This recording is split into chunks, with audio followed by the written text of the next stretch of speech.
मैं Sohan Jha, the director of ultimate English workshop. आज मैं फिर से इंट्रोडक्शन पार्ट 2 लेकर आया हूं। इससे पिछले वाले इंट्रोडक्शन में मैंने बेसिक इंग्लिश, कॉम्पिटिटिव इंग्लिश के बारे में आपसे पूरा जानकारी शेयर किया था, और आज के इस वीडियो में मैं वहां से आगे के बारे में बताऊंगा। तो अगर आप इंट्रोडक्शन फर्स्ट मिस कर दिए हैं तो आप मेरे YouTube चैनल पे जाके पहले इंट्रोडक्शन फर्स्ट देखें, उसके बाद ये सेकंड वाला भी देखें। और अगर आप अभी तक सब्सक्राइब नहीं किए मेरे चैनल को तो सब्सक्राइब कर लें, क्योंकि समय कुछ ऐसा चल रहा है ना अभी कि अब कुछ महीने के लिए हो सकता है आप YouTube के जरिए पढ़ाई कर सकते हैं, लाइव क्लासेस, YouTube क्लासेस। तो मैं हमेशा अवेलेबल हूं अपने वीडियोस के जरिए आपको पढ़ाने के लिए। आप बस जुड़े रहें, घर बैठे अपने मोबाइल से आप आसानी से अंग्रेजी सीख सकते हैं। मैं पूरा अपना मेहनत जो है सो आपके लिए दे रहा हूं। आप भी अपना थोड़ा सा समय और थोड़ा सा मेहनत हमारे साथ शेयर करें। तो आइए आगे बढ़ते हैं। जैसा कि मैंने बताया कि जो अल्टीमेट इंग्लिश वर्कशॉप है, ये कोई ऑर्डिनरी कोचिंग क्लासेस नहीं है। यहाँ पे इंग्लिश पढ़ाने का जो तरीका है बिल्कुल एक वर्कशॉप की तरह है। वर्कशॉप मतलब क्या, बता चुके हैं कि वर्कशॉप मतलब दो चीजों को मिलाकर एक साथ जो बनाया गया है। जनरली कोई चीज सिखाने के लिए 2 से 3 दिन में लोग वर्कशॉप आयोजित करते हैं।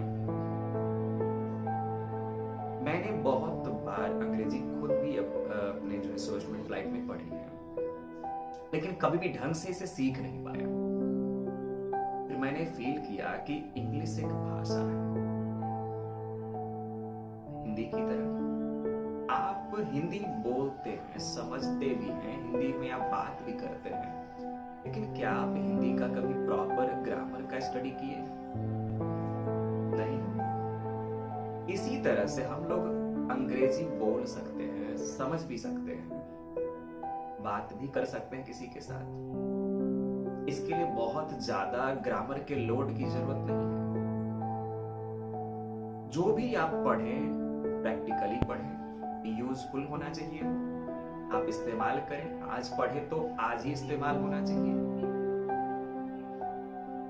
तो मैं वही पढ़ाऊंगा जिससे आपको कल फायदा हो, चाहे वो आपके पर्सनालिटी डेवलपमेंट में, एक लैंग्वेज स्किल का डेवलपमेंट आपके अंदर हो, या आप किसी भी एग्जाम की तैयारी कर रहे हो वहां पे उससे क्वेश्चन पूछा जाए।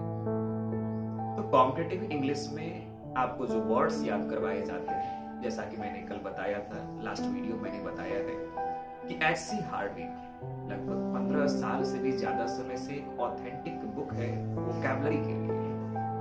तो एच.सी. हार्विक से सिनोनिम्स, एंटोनिम्स लगातार आपको 80 क्लास तक यानी 4 महीने तक याद करवाते अपने कोचिंग में, और आपको डे बाय डे करके डे 1 से लेके डे 80 तक 80 तक का मैं वीडियो जो है सो लगातार पोस्ट कर रहा हूं अपने चैनल पर। आप वहां जाकर भी एक एक वीडियो आप मेरा देख सकते हैं, समझ सकते हैं। इसके अलावा वन वर्ड सब्स्टिट्यूशन कैसे याद करें, इडियम्स एंड फ्रेजेस किस तरह से आप आसानी से ट्रिक याद कर सकते हैं, बहुत ही मजेदार तरीके से, फनी तरीके से याद कर सकते हैं। ग्रामर, ज्यादातर जो ग्रामर की जो किताबें हमारे पास जो अवेलेबल है वो इतनी पेचीदी है, इतनी कॉम्प्लेक्स है, जटिल है और बोरिंग है और बहुत लंबी है कि हम उसे जब पढ़ना शुरू करते हैं तो बड़ी इंटरेस्टिंग, बहुत मजेदार तरीके से उसको समझते हैं। 2-3 चैप्टर तक पढ़ भी लेते हैं, क्योंकि शुरू में जोश रहता है, जुनून रहता है काम करने का। लेकिन जब उसकी पृष्ठों की संख्या 500-600 देखते हैं तो एक डर लगने लगता है, बोरियत आने लगती है। तो इसीलिए मैंने अंग्रेजी की जो नई शैली है वो विकसित की है, जिसमें आपको ग्रामर आपके भाषा में समझाई जाती है, यानी आपका जो लोकल लैंग्वेज है जिसमें आप खुद समझते हैं, उसी में मैं आपसे अंग्रेजी ग्रामर का पूरा डिस्कशन करूंगा। तो उसकी वीडियोस एक एक करके मैं डाल रहा हूं अपने चैनल पर।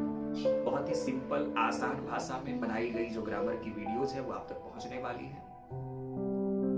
अब बात करते हैं कि आप जब तैयारी कर रहे हैं जॉब्स के लिए, banking, SSC, defence, police, TET, MBA, किसी भी कॉम्पिटिशन की तैयारी के लिए, तो इंग्लिश किस तरह से वहां पे आप प्रिपेयर करेंगे।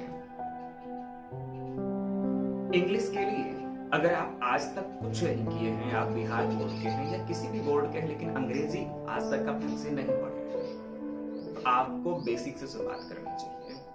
सबसे पहले आप बेसिक कंप्लीट करेंगे। जब आप बेसिक अच्छा से समझ लेंगे, उसके बाद आप किसी स्टूडेंट को क्लास 1 to 6 लेवल तक के स्टूडेंट को आप ट्यूशन भी दे सकते हैं। इससे क्या होगा कि आपका रीडिंग, आपका अंडरस्टैंडिंग इंप्रूव होगा, साथ ही साथ आपका अर्निंग भी शुरू हो जाएगा। आज ज्यादातर जो शहर के जितने भी पेरेंट्स हैं वो डिमांड करते हैं होम ट्यूटर के लिए, तो आप आसानी से उसमें फिट हो सकते हैं अगर आपकी बेसिक इंग्लिश अच्छी है, क्योंकि आपका मैथ साइंस अच्छा रहता है, बस इंग्लिश मीडियम नहीं होने के कारण से आप वहां पे रिजेक्ट हो जाते हैं।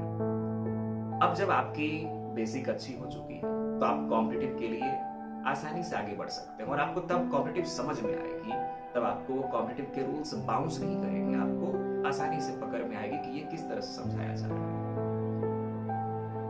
और कॉम्पिटिटिव इंग्लिश अच्छी होने के बाद कॉम्पिटिटिव इंग्लिश के जो सिलेबस है, ग्रामर का जो सिलेबस है, उसमें noun, pronoun, adjective, verb, adverb, preposition, conjunction, interjection से क्वेश्चन एग्जाम में नहीं पूछे जाते, आर्टिकल, वॉइस, नरेशन और पंक्चुएशन मार्क्स। और बैंकिंग वालों के लिए एक और चैप्टर है नॉन फाइनाइट वर्ब्स। ये सारे चैप्टर के वीडियो एक एक करके चैप्टर वाइज आपको टॉपिक वाइज जो है वीडियो मेरे चैनल पे मिलने वाला है। कुछ वीडियो हो सकता है मिल भी चुका हो, तो आप जरूर उसे देखें। और अब आगे है कि इसके बावजूद जब आप एग्जाम के क्वेश्चंस बनाएंगे बैंक के, एसएससी के, तो उसमें आपको कहीं ना कहीं दिक्कत होगा क्वेश्चन बनाने के तरीके को लेकर, मेथड को लेकर कि कैसे सॉल्व करें। क्योंकि नाउन हम पढ़े हैं, लेकिन नाउन का सीधा एप्लीकेशन कॉम्प्रिहेंशन एक क्लोज टेस्ट में नहीं हो रहा है, तो फिर नाउन पढ़ने का फायदा क्या। तो यहाँ पे एक बीच में स्टेप होता है अप्लाइड इंग्लिश, यानी इंग्लिश अप्लाई कैसे होगी, वो है अप्लाइड इंग्लिश। तो इसके लिए भी मैं लगातार कोशिश कर रहा हूँ कि जो अप्लाइड इंग्लिश की जो नई बुक्स है, मैं राजस्थान के कई कोचिंग से कंसल्ट करके वहां से मंगवा के आपके लिए उसका भी वीडियो पोस्ट करूंगा बहुत जल्द, कि अप्लाइड इंग्लिश यानी जैसे चैप्टर वाइज क्लोज टेस्ट कैसे बनाते हैं, कॉम्प्रिहेंशन कैसे बनाते हैं, पीक्यूआरएस जंबल सेंटेंस कैसे बनाते हैं, हर एक का मेथड क्या होगा वो आप तक पहुंच जाएगा। यानी पूरी तैयारी आपके अपने मोबाइल पे, आपके अपने अंगूठे के नीचे, आप आसानी से घर बैठे हर चीज पढ़ सकते हैं। फिर भी अगर दिक्कत हो तो आप कोचिंग से जुड़िए, क्योंकि शुरुआत में किसी भी बच्चे को चलना सिखाने के लिए उसका उंगली थामना जरूरी है, बाद में वो खुद से चलना शुरू कर देता है। अब है कि अप्लाइड इंग्लिश के बाद फिर क्या, तो उसके बाद एक लास्ट स्टेप है स्पीड के लिए, कि आपका एक्यूरेसी तो अच्छा हो गया, आप बना रहे हैं 50 से 50 सही, 45 सही, लेकिन टाइम बहुत लग रहा है। तो टाइम कम करने के लिए जरूरी है कि बार बार प्रैक्टिस किया जाए। जैसे अधिकांश जो अच्छे टीचर्स हैं, अनुभवी टीचर्स हैं, उनका कहना है कि कॉम्पिटिटिव एग्जाम क्रैक करने के लिए बहुत ज्यादा किताबें पढ़ने की जरूरत नहीं। आप जो भी किताब पढ़ते हैं, अगर एक आप ऑथेंटिक किताब ले लेते हैं, उसी को 3 बार 4 बार बार बार आप रिपीट करते हैं, प्रैक्टिस करते हैं, तो उससे आपका कॉम्पिटिटिव एग्जाम में स्कोर बढ़ेगा।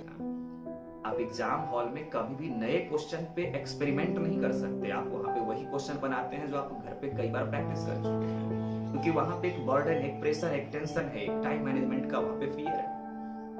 इसलिए एक ही किताब, एक बेहतर किताब, उसी को बार बार पढ़ें। किसी भी तरह का अगर आपके मन में डाउट है, कोई संदेह है कॉम्पिटिटिव एग्जाम्स को लेके, उसके सिलेबस को लेके, उसकी तैयारी को लेके, या फिर इंग्लिश के बारे में कोई डर है, इंग्लिश सीखने के लिए कैसे सीखे, कुछ भी, तो आप अपना सवाल जो है कमेंट बॉक्स में छोड़ दें, मैं उसका जवाब आपको जरूर दूंगा।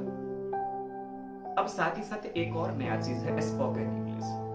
ये बहुत ज्यादा लोग जो है सो लगातार कमेंट कर रहे हैं, उनका लगातार आ रहा है मेरे पास एक सवाल कि स्पोकन इंग्लिश बोलना कैसे सीखें। आप अल्टीमेट इंग्लिश वर्कशॉप .wordpress.com मेरा वेबसाइट है, वहां पे जाके आप देख सकते हैं कि मैंने एक्सप्लेन किया है कि आप इंग्लिश कैसे बोलना सीख सकते हैं, हाउ टू स्पीक इंग्लिश, और उसके मैंने वहां पे मेथड भी बताया है। तो मैं अगले वीडियो में आपको स्पोकन इंग्लिश के बारे में, कि इंग्लिश कैसे बोले, इसके बारे में अच्छे से डिटेल में आपसे जो है सो अपनी जानकारी, अपना अनुभव शेयर करूंगा।